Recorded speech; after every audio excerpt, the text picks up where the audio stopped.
திமுக வேட்பாளர் பட்டியல் இன்று மாலை வெளியிடுவதாக இருந்தது. எல்லாம் ரெடி ஆயிடுச்சு. எல்லாம் காவலாக காத்துக்கிட்டு இருந்தாங்க. திமுக வேட்பாளர் பட்டியலில் இருந்தவங்கெல்லாம் வேட்பாளர் பட்டியலில் இருந்தது நிறைய பேருக்கு தெரிஞ்சு போச்சு. ஸ்டாலின் வந்து அவர் ஒரு மாதிரி தானே, அவங்க அப்பா மாதிரி தான், எல்லாத்தையும் ஓட்டவாய் எல்லாத்தையும் சொல்லிடுவார். ஸோ யார் யாருக்கு எந்தெந்த தொகுதி வெளியில் தெரிஞ்சு போச்சு.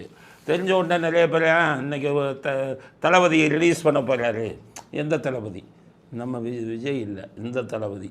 ஜெயலலிதா சொன்னாங்கல்ல, ஏப்பா தளபதின்னு சொல்கிறீங்களே, ஏன் 6வது ரோவில் போய் உட்காருங்க, முன்னாடி தைரியம் இருந்தால் முன்னாடி வந்து உட்காருங்கன்னு தளபதிங்கிற பட்டத்துக்கே நீங்கள் தகுதியற்றவர்னு சொன்னாங்கல்ல ஜெயலலிதா.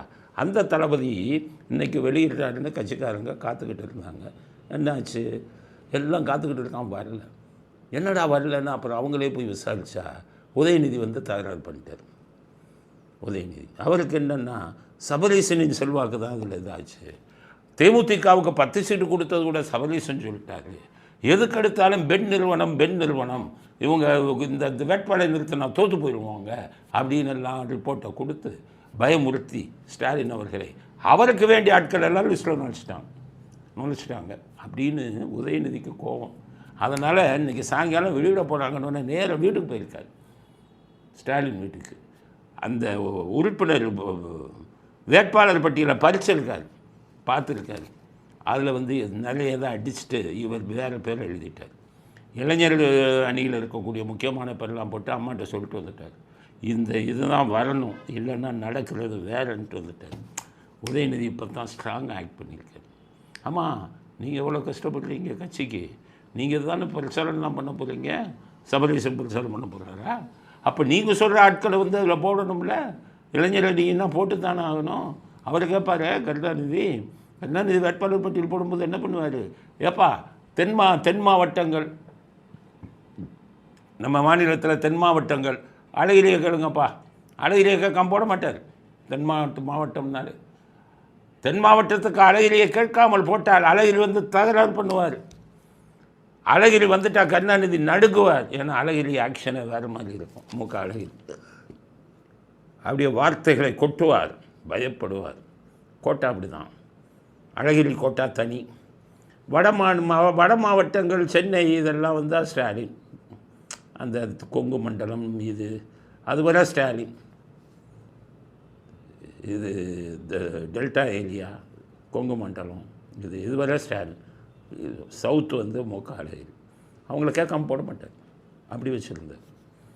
அதனால் ஒவ்வொருத்தருக்கும் கோட்டா பிரித்து கொடுப்பார். கனிமொழி கோட்டா தனி கூப்பிடுவார், ஏம்மா உனக்கு ஒரு 3-4 சீட்டு தரமா, யாருமா போடணும் சொன்ன உடனே அப்படியே அடிச்சுட்டு போட்டுருவார். இதே மாதிரி ஸ்டாலின் கோட்டா, மூக்க அழகிரி கோட்டா, இது மாதிரி நிறைய கோட்டா இருக்குது, இன்னும் நிறையா இருக்குது, அதை சொல்ல விரும்பலை. அது மாதிரி கோட்டாவை கொடுப்பார். இப்போ இவர் எந்த கோட்டாவும் இல்லாமல் உதயநிதி கோட்டா கொடுக்கணும்ல, சபரீசன் கோட்டா ரெடி பண்ணிட்டீங்க. கனிமொழி அவங்களுக்கு சீட்டு எதிர்பார்த்துக்கிட்டு இருக்காங்க, கொடுக்குறீங்களான்னு பார்த்துக்கிட்டு இருக்காங்க. அப்போ கொடுத்தானே ஆகணும், கொடுக்கலை.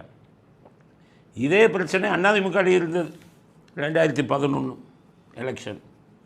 ஜெயலலிதா அவர்கள் ஒரு பக்கம், சசிகலா அந்தம்மா இல்லாட்டி 1 கோடி 2 கோடின்னு தனியாக வாங்கிக்கிட்டு அது ஒரு லிஸ்ட்டு ரெடி பண்ணியிருக்கு. ஜெயலலிதா அவர்கள் அவங்க ஒரு லிஸ்ட்டு ரெடி பண்ணாங்க. ஜெயலலிதா அவர்கள் பணம் கொடுத்தவங்கள பார்க்க மாட்டாங்க, ஜெயிக்க வாய்ப்பு இருக்கிறவங்க யார், திறமையானவங்க யார், படித்தவங்க யாருலாம் பார்ப்பாங்க. அந்த அம்மா 2011 ஏன்னா 2011 அதுதான் நடந்தது. நான் வந்து சீட்டு கேட்டிருந்தேன் ஒரு குறிப்பிட்ட தொகுதிக்கு. உடனே சசிகலா அவர்கள் அதை பார்க்குறாங்க. அவங்க அதில் ரவுண்ட் பண்ணி வச்சுருக்காங்க, அவங்க ஆளை பார்க்குறாங்க. என் பேர் மனுவில் போகுது. ஜெயலலிதா அவர்கள் ரவுண்ட் பண்ணுறாங்க, என்னுடைய பேர். அவங்களுக்கு ஏதோ என்கிட்ட பிடிச்சிருந்துருக்கு, எனக்கு ஏதோ சீட்டு கொடுக்கணும்னு பல தடவை நினச்சாங்க. அதுக்கப்புறம் தான் நானே தெரிஞ்சுக்கிட்டேன், அதிமுகவில் ஜெயலலிதா நினச்சா கூட சீட்டு கொடுக்க முடியாதுங்கிறது என் இதில் தான் தெரிஞ்சுக்கிட்டேன். ரவுண்ட் பண்ணிட்டாங்க.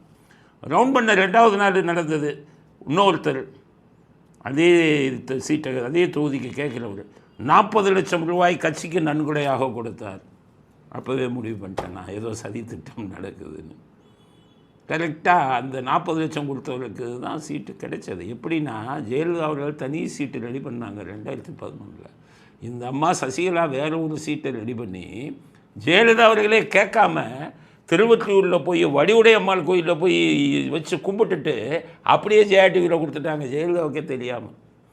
அப்போ வந்து விஜயகாந்த் கட்சியோட கூட்டணி, அவர்களுக்கு எந்தெந்த தொகுதிங்கிறதே முடிவாகலை. அதுக்குள்ளே இவங்க 165 தொகுதி 870 தொகுதின்னு கேண்டிடேட் கொடுத்துட்டாங்க. அப்போ விஜயகாந்த் ரொம்ப கோவப்பட்டார், எங்களுக்கே தொகுதி எதுன்னு கொடுக்கல, அதுக்குள்ளே பண்ணிட்டாங்கன்னு. இந்த கூத்து அப்பவும் நடந்தது சசிகலாவால். அதே கூத்து தான் இப்போ நடந்திருக்கு. கடைசி நேரத்தில் உதயநிதி வந்து பார்த்திருக்காரு. இது இந்த செய்தி வந்து இப்போ இதில் வந்திருக்கு. இது மட்டும் உண்மையாக இருந்தால் உதயநிதி அவர்களுக்கு நாங்கள் ஹேட்ஸ் ஆஃப் பாராட்டு தெரிவிக்கிறோம். அப்படி தான் இருக்கணும், உங்கள் கட்சியில் அப்படி தான் இருக்கணும். அப்போ தான் முடியும். நீங்கள் போய் பிரச்சாரம் பண்ணுவீங்க, ஊரில் எல்லாத்துக்கும் உங்கள் சீட்டு கொடுக்குறேன்னா நீங்கள் என்ன இழித்தவாயிருக்கிறா? அதனால் இப்போ இது நின்று போச்சு. வேட்பாளர் பட்டியல் எல்லா பேரும் ரெடியாக வந்தாச்சுன்னு இருந்தவங்க எல்லாம் அசந்து உக்காந்துட்டாங்க. இனி என்னென்ன மாறப்போகுதுன்னு தெரியல. கிச்சன் கேபினட்டுக்குள்ளே என்னென்ன சண்டை நடக்க போகுதுன்னு தெரியலை. அதனால் தேர்தல் சூடு பிடிக்க ஆரம்பித்து விட்டது. திமுகவில் முதல் குழப்பம், பல குழப்பம் நடந்துச்சு. இப்போ இந்த குழப்பம் மிகப்பெரிய குழப்பம் ஆரம்பிச்சிருச்சு. சரி, இங்கே தான் குழப்பமா? என்டிஏ கூட்டணியில் குழப்பம் இல்லையா? டிவிக்கலையும் குழப்பம், நம்ம குழப்பம் இல்லாமல் இல்லை. டிவிக்கல் இன்னும் இதெல்லாம் வேட்பாளர்கள் கொடுக்கல. மிகப்பெரிய பணக்காரர்கள் கேட்டிருக்காங்க டிவிக்கல. பணக்காரர்களுக்கு கொடுங்க, சம்பாதிக்கிறவனுக்கும் கொடுக்காதீங்க, தொழிலாக வச்சிருக்கிறவனுக்கும் கொடுக்காதீங்க. பணக்காரன் வந்து அதிக செலவு பண்ணி, எங்களை பொறுத்தவரை வேட்பாளர்களிடம் பணம் வாங்குவது தவறு. அவன்கிட்ட நீங்கள் பணம் வாங்கி அவனை பணம் செலவு பண்ண சொன்னீங்கன்னா அதை சம்பாதிப்பதற்கு அவன் திருப்பி வந்து ஆட்சிக்கு வந்த உடனே கொள்ளையடிப்பான். அப்போ ஊழல்ங்கிறத ஒழிக்க முடியாது. எம்ஜிஆர் செஞ்சார், எவனையும் செலவு பண்ண விடல, எவன்கிட்டையும் பணம் வாங்கலை, அவரே செலவு பண்ணார். அதைத்தான் விஜய் செய்யணும்னு சொல்லியிருக்கோம். ஆனால் வெறும் பணக்காரர்களாக அங்கே போய் நிற்கிறாங்க. எப்படி சீட்டு கொடுக்க போகிறாங்கன்னு தெரியலை. கொடுத்ததுக்கப்புறம் அது தப்பாக இருந்தால், தவறாக இருந்தால் அதை பற்றியும் பேசுவோம்.